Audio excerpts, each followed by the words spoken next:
حضرت ابو ہریرہ رضی اللہ تعالیٰ عنہ روایت کرتے ہیں کہ نبی کریم صلی اللہ علیہ وآلہ وصحبہ وسلم نے فرمایا، تمہیں ایسا عمل نہ بتاؤں جو تمہارے گناہ کالے خنزیر کیچڑ سے لت پت سے بھی بدتر ہوں، تب بھی اللہ تعالیٰ تمہاری مغفرت اور بخشش فرما دے گا اور تمہاری اولادوں پر بھی اپنا سایہ قائم رکھتا ہے۔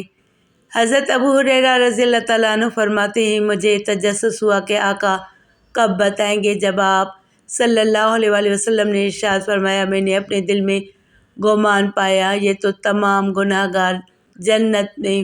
بسم اللہ الرحمن الرحیم۔ السلام علیکم ورحمۃ اللہ وبرکاتہ۔ محترم ناظرین، حضور نبی کریم صلی اللہ علیہ وآلہ وسلم نے تمام احادیث مبارکہ میں صاف صریح ارشاد ہوا کہ روز محشر میں وہ طویل دن ہوگا کہ کانٹے نہ کٹے اور سروں پر آفتاب اور دوزخ نزدیک اس دن سورج میں 10 برس کامل کی گرمی جمع کریں گے اور سروں سے کچھ ہی فاصلے پر لا رکھیں گے۔ پیاس کی وہ شدت کہ خدا نہ دکھائے، گرمی وہ قیامت کے اللہ بچائے۔ پسینہ زمین میں جذب ہو کر اوپر چڑھے گا، یہاں تک کہ گلے سے بھی اونچا ہوگا۔ جہاز چھوڑے تو بہنے لگے، لوگ اس میں غوطے کھائیں گے، گھبرا کر دل حلق تک آ جائیں گے۔ لوگ ان عظیم آفتوں میں جان سے تنگ آ کر شفیع کی تلاش میں جا بجا پھریں گے۔ آدم و نوح خلیل و کلیم علیہ السلام کے پاس حاضر ہو کر جواب صاف فرمائیں گے، ہمارا یہ مرتبہ نہیں، ہم اس سنیں گے سب انبیاء لائق نہیں، ہم سے یہ کام نہ نکلے گا، نفسی نفسی، تم اور کسی کے پاس جاؤ، یہاں تک کہ سب کے بعد حضور پر نور خاتم النبیین سید الاولین و آخرین رحمت للعالمین صلی اللہ علیہ وآلہ وسلم کی خدمت میں حاضر ہوں گے۔ حضور اقدس صلی اللہ علیہ وآلہ وسلم فرمائیں گے، یعنی میں ہوں شفاعت کے لیے، میں ہوں شفاعت کے لیے۔ پھر اپنے رب کریم جل جلالہ کی بارگاہ اقدس میں حاضر ہو کر سجدہ کریں گے۔ ان کا رب تعالیٰ ارشاد فرمائے گا، اے محمد اپنا سر اٹھاؤ اور عرض کرو تمہاری بات سنی جائے گی، اور مانگو کہ تمہیں عطا ہوگا، اور شفاعت کرو کہ تمہاری شفاعت قبول ہے۔ یہی مقام محمود ہوگا جہاں تمام اولین و آخرین میں حضور کی تعریف و حمد و ثنا کا غل پڑ جائے گا اور موافق و مخالف سب پر کھل جائے گا۔ بارگاہ الہی میں جو وجاہت ہمارے آقا کی ہے، کسی کی نہیں، اور مالک عظیم جل جلالہ کے یہاں جو عظمت ہمارے مولا کے لیے کسی کے لیے نہیں، اور تمام تعریفیں اللہ تعالیٰ کے لیے ہیں۔ وہ یکتا ہے، وہ اکیلا ہے، اس کے سوا کوئی معبود برحق نہیں۔ وہ مغفرت کرنے والا ہے اور بخشش کرنے والا ہے، جو سب جہانوں کا پروردگار ہے۔ اس لیے اللہ تعالیٰ اپنی حکمت کاملہ کے مطابق لوگوں کے دلوں میں ڈالے گا کہ پہلے اور انبیاء کرام علیہ السلام کے پاس جائیں اور وہاں سے محروم پھر کر ان کی خدمت میں حاضر آئیں، تاکہ سب جان لیں کہ منصب شفاعت اسی سرکار کا خاصہ ہے، دوسرے کی مجال نہیں کہ اس کا دروازہ کھول سکے۔ یہ حدیثیں صحیح بخاری، صحیح مسلم، مشکوٰۃ شریف کا اردو میں ترجمہ منگا کر دیکھ لے، یا کسی مسلمان سے کہے کہ پڑھ کر سنا دے۔ اور انہی حدیثوں کے آخر میں یہ بھی ارشاد ہوا ہے کہ شفاعت کرنے کے بعد حضور اقدس صلی اللہ تعالیٰ علیہ وسلم بخشش گناہ گاران کے لیے بار بار شفاعت فرمائیں گے، اور ہر دفعہ اللہ تعالیٰ وہی کلمات فرمائے گا، اور حضور ہر مرتبہ بے شمار بندگان خدا کو نجات بخشیں گے۔ حضرت ام المومنین ام سلمہ رضی اللہ تعالیٰ عنہ سے راوی حضور اقدس صلی اللہ علیہ وآلہ وسلم فرماتے ہیں، میری شفاعت میرے ان امتیوں کے لیے ہے جنہیں گناہوں نے ہلاک کر ڈالا۔ حق ہے اے شفیع میرے میں قربان تیرے صلی اللہ تعالیٰ علیہ وسلم، تیری شفاعت قیامت کے روز نہ ہوئی تو ہم برباد ہیں، جہنم کا بالن بن جائیں گے۔ حضرت ابو ہریرہ رضی اللہ تعالیٰ عنہ سے روایت ہے، انہوں نے کہا کہ ایک دن حضور نبی کریم صلی اللہ علیہ وآلہ وسلم لوگوں سے ملاقات کے لیے مکان سے باہر تشریف فرما تھے، تو ایک آدمی آیا اور اس نے کہا کہ ایمان کیا ہے؟ حضور صلی اللہ علیہ وآلہ وسلم نے فرمایا کہ ایمان یہ ہے کہ اللہ کو اور اس کے فرشتوں کو اور اس کی ملاقات کو اور اس کے رسولوں کو اور موت کے بعد اٹھنے کو تو دل سے مان لے۔ اس نے کہا اسلام کیا ہے؟ تو حضور صلی اللہ علیہ وآلہ وسلم نے فرمایا کہ اسلام یہ ہے کہ تو خاص اللہ تعالیٰ ہی کی عبادت کرے اور کسی کو اس کا شریک نہ ٹھہرائے، اور نماز قائم کرے اور زکوٰۃ دے جو فرض ہے، اور رمضان کے روزے رکھے۔ اس نے کہا کہ احسان کیا ہے؟ تو حضور صلی اللہ علیہ وآلہ وسلم نے فرمایا کہ احسان یہ ہے کہ تو اللہ کی عبادت اس طرح کرے گویا کہ تو اللہ تعالیٰ کو دیکھ رہا ہے، پس اگر تو اس کو نہیں دیکھتا تو اس طرح عبادت کر کہ وہ تجھ کو دیکھ رہا ہے۔ پھر اس نے کہا کہ قیامت کب آئے گی؟ تو حضور صلی اللہ علیہ وآلہ وسلم نے فرمایا کہ جس سے سوال کیا گیا ہے وہ سوال کرنے والے سے زیادہ نہیں جانتا۔ ہاں میں ابھی تجھ کو قیامت کی کچھ نشانیاں بتاتا ہوں جو یہ ہیں، جبکہ باندی اپنے مولا کو جنے گی اور اونٹوں کے چرواہے کالے کالے رنگ والے بڑی بڑی عمارتوں میں فخر و گھمنڈ کرنے لگیں گے۔ یہ علم قیامت ان 5 چیزوں میں سے جن کو خدا کے سوا کوئی نہیں جانتا۔ پھر حضور صلی اللہ علیہ وآلہ وسلم نے آیت تلاوت فرمائی جس میں قیامت وغیرہ 5 چیزوں کا ذکر ہے۔ پھر وہ سائل واپس چلا گیا۔ اس کے بعد حضور صلی اللہ علیہ وآلہ وسلم نے فرمایا کہ اس کو واپس بلاؤ، تو لوگوں کو کچھ نظر نہیں آیا، تو حضور صلی اللہ علیہ وآلہ وسلم نے فرمایا کہ یہ جبرائیل تھے جو لوگوں کو دین سکھانے کے لیے آئے تھے۔ ایک دن حضور اکرم صلی اللہ تعالیٰ علیہ وآلہ وسلم لوگوں سے ملاقات کی غرض سے بجائے مکان کے میدان کی کھلی فضا میں تشریف فرما تھے، یعنی حضور صلی اللہ علیہ وآلہ وسلم کا دربار عام تھا اور صحابہ بارگاہ رسالت میں حاضر تھے کہ اتنے میں جبرائیل علیہ السلام ایک آدمی کی شکل و صورت میں رونق افروز ہو گئے اور حضور صلی اللہ علیہ وآلہ وسلم سے یہ سوال کیا کہ ایمان کیا چیز ہے؟ تو حضور نے جواب میں ارشاد فرمایا کہ ایمان یہ ہے کہ تم اللہ اور اس کے فرشتوں اور اس کی ملاقات اور اس کے رسولوں کو صدق کے دل سے مان لو اور مرنے کے بعد اٹھنے اور قیامت قائم ہونے پر بھی سچے دل سے یقین رکھو۔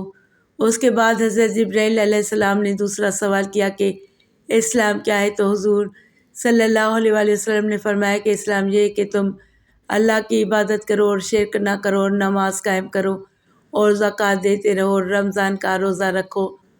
پھر حضرت جبرائیل علیہ السلام نے تیسرا سوال کیا کہ احسان کیا ہے؟ تو حضور صلی اللہ علیہ وآلہ وسلم نے یہ جواب دیا کہ عبادت میں احسان یعنی اچھائی یہ ہے کہ تم خدا عز و جل کی عبادت اس طرح توجہ اور اخلاص کے ساتھ کرو کہ گویا تم خدا عز و جل کو دیکھ رہے ہو، اور اگر اتنی توجہ اور حضور قلب تم کو حاصل نہ ہو سکے تو کم سے کم یہی دھیان رکھو کہ خدا عز و جل تم کو دیکھ رہا ہے۔ پھر حضرت جبرائیل علیہ السلام نے چوتھا سوال کیا کہ قیامت کب آئے گی؟ تو حضور صلی اللہ علیہ وآلہ وسلم نے جواب میں یہ فرمایا کہ اس بات کو میں تم سے زیادہ نہیں جانتا، بلکہ اس کے بارے میں جتنا تم کو علم ہے اتنا ہی مجھ کو بھی علم ہے۔ پھر حضور صلی اللہ علیہ وآلہ وسلم نے حضرت جبرائیل کے سامنے قیامت کی نشانیوں میں سے 2 نشانیوں کا ذکر فرمایا۔ اول یہ کہ لونڈی اپنے مولا کو جنے گی، دوم یہ کہ کالے کلوٹے اونٹوں کے چرواہے اونچی اونچی بلڈنگوں اور محلوں میں فخر و تکبر کریں گے۔ پھر آپ نے فرمایا کہ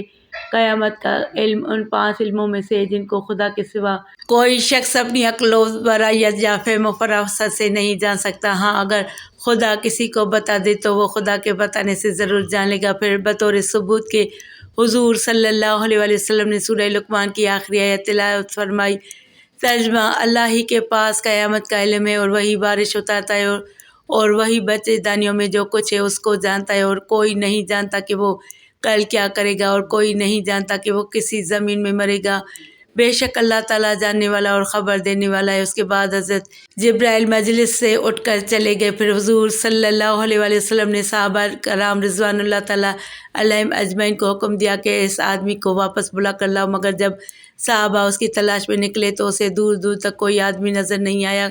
قیامت کی بہت سی نشانیاں حضور اکرم صلی اللہ علیہ وآلہ وسلم بیان فرما چکے ہیں جو سینکڑوں کی تعداد میں ہیں، اور حدیثوں میں ان کا مفصل ذکر ہے، جن میں سے بہت سی نشانیاں ظاہر بھی ہو چکی ہیں اور جو باقی ہیں وہ بھی یقیناً ظاہر ہو کر رہیں گی۔ مثلاً دجال کا فتنہ، امام مہدی کا ظہور، حضرت عیسیٰ علیہ السلام کا آسمان سے اترنا، یاجوج ماجوج کا نکلنا، حضرت عیسیٰ علیہ السلام کی وفات کے کچھ دنوں بعد جب قیامت کے آنے میں صرف 40 برس رہ جائیں گے تو ایک خوشبودار ٹھنڈی ہوا چلے گی اور وہ لوگوں کی بغلوں کے نیچے سے گزرے گی۔ اس ہوا کے لگتے ہی تمام ایمان والوں کی وفات ہو جائے گی اور روئے زمین پر صرف کفار ہی کفار رہ جائیں گے اور انہی اشرار پر قیامت قائم ہوگی وغیرہ وغیرہ۔ یہ سب قیامت کی وہ نشانیاں ہیں جو ابھی تک ظاہر نہیں ہوئی ہیں، مگر ان سب کا ظہور اتنا ہی یقینی ہے جتنا کہ رات کے بعد دن کا آنا یقینی ہے، کیونکہ حضور مخبر صادق صلی اللہ علیہ وآلہ وسلم نے ان سب علامات قیامت کے ظاہر ہونے کی خبر دی ہے۔ اس لیے اس حدیث میں قیامت کی صرف 2 نشانیوں کا ذکر ہے۔ اول لونڈی اپنے آقا کو جنے گی، دوم اونٹوں کے سیاہ فام چرواہے اونچے اونچے محلوں میں فخر کریں گے۔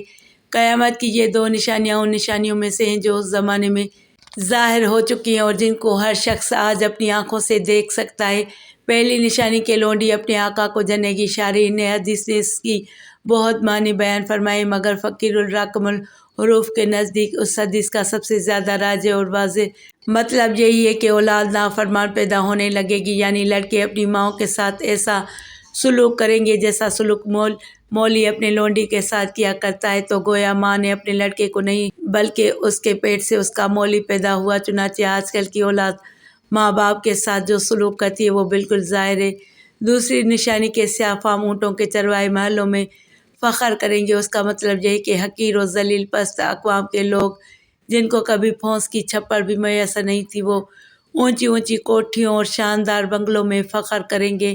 یہ منظر آپ عرب میں بھی دیکھیں گے کہ کالے کالے تکرونی عرب بدو جو اونٹوں کے چرواہے تھے، آج اپنی اپنی کوٹھیوں میں کسی ٹھاٹ باٹ کے ساتھ متکبرانہ زندگی بسر کرتے ہیں، اور اپنے ملک میں بھی چرواہے بلکہ ان سے بھی کہیں بدتر لوگ آج اپنے بنگلوں میں فرعون بنے بیٹھے ہیں۔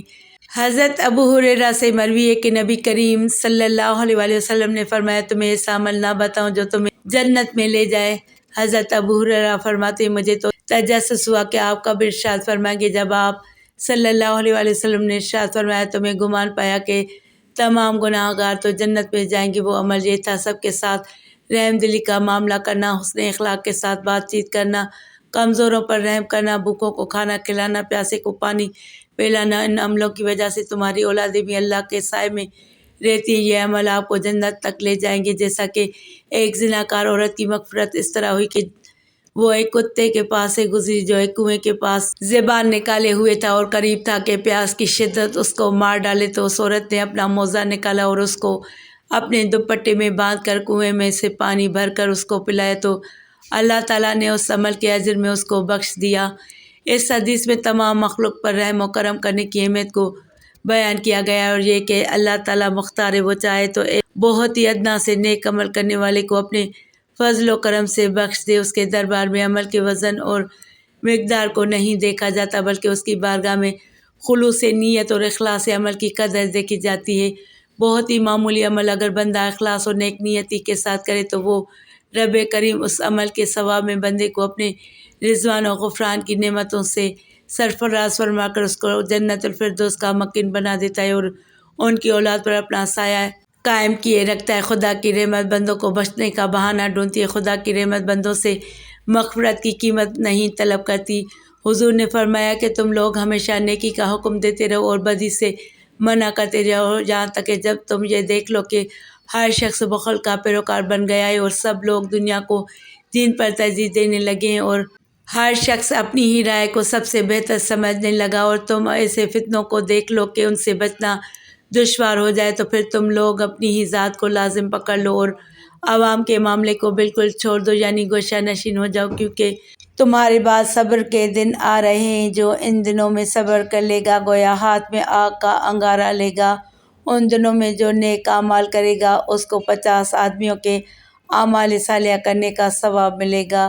صحابہ نے عرض کیا کہ یا رسول اللہ، ان لوگوں میں سے 50 آدمیوں کے اعمال صالحہ کا اجر اس کو ملے گا یا ہم صحابہ کے 50 آدمیوں کے اعمال صالحہ کا ثواب اس کو ملے گا؟ تو ارشاد فرمایا کہ تم صحابہ میں سے 50 آدمیوں کے اعمال صالحہ کا ثواب اس کو ملے گا۔ اللہ تبارک و تعالیٰ سے دست ادب و گریہ زاری ہے اور عاجزی اور انکساری سے دعا کرتے ہیں، میرے تمام مسلمان بہن بھائیوں کے بچوں کو اللہ تعالیٰ اپنے حفظ و امان میں رکھے، آمین یا رب العالمین۔ جزاک اللہ خیرا کثیرا۔